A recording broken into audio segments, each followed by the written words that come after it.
It's the first time the enemy has come this close in 2 months. Destruction probably spans about 1 kilometer long and several kilometers wide in this village. Everything and anything illegal moves across this river, including trafficked children. I thought I was in the industry when I was young in front of my mirror with a hairbrush, practicing live hits is what I used to do.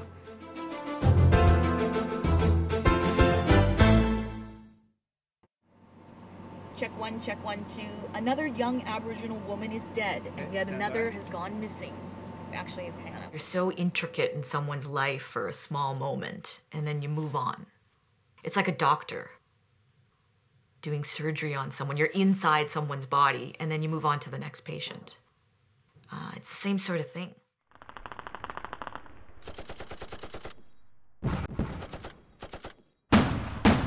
I'd say the most dangerous part of Afghanistan was, it's ironic because the newsroom used to think that when we would go off base without the soldiers' protection, with an Afghan journalist that would help us do stories around town, that we were more susceptible to risk.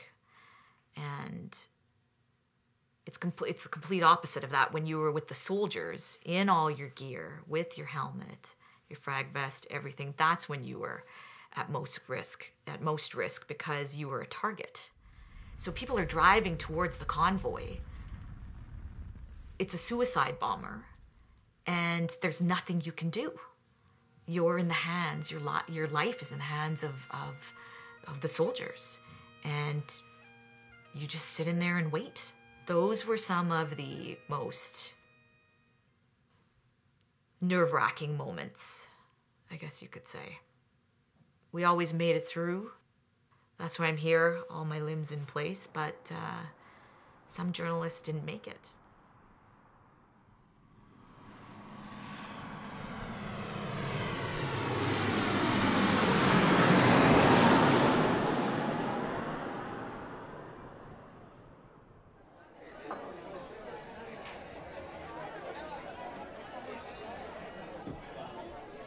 So we were overseas in the brothel district, and we were in an area that was called Boys Town.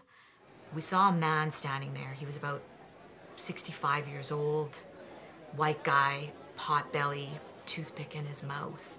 He's negotiating with 3 children that couldn't have been over 9 years old. And you see their faces, these children, and they agree to 1,000, and they walk away with him. And you just know what's going to happen. And you don't have to see it to know and to feel in that moment how horrible the situation is.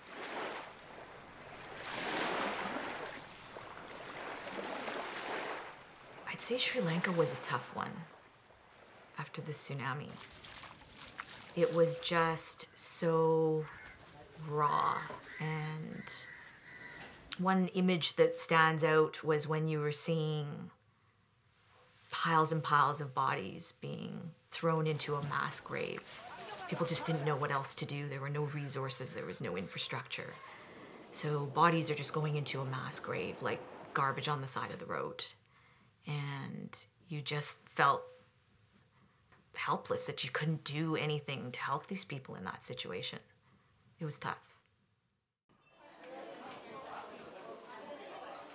We were in one of the refugee camps, and I remember there was this big commotion because people were asking us for light bulbs.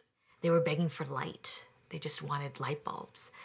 And there was a flood of people around us, crying, whipping out pictures of their children.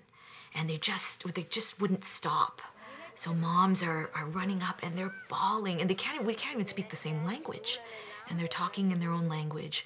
You just knew what they were saying, though. You didn't have to speak the language to know what they were trying to tell you. They wanted help, and they were hoping that by showing their photo of their kid who is missing, who's dead, who knows where they are. And I cried in that moment because there was nothing we could do. It was so overwhelming, and you knew you couldn't help every one of those mothers. You knew you couldn't give them a promise that if I put this picture on, we're gonna find your child. So that was the one time that it was just too much.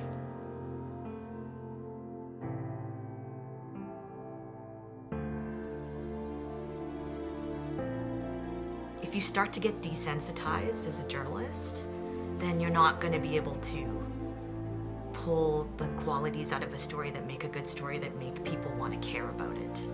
So you can't do that.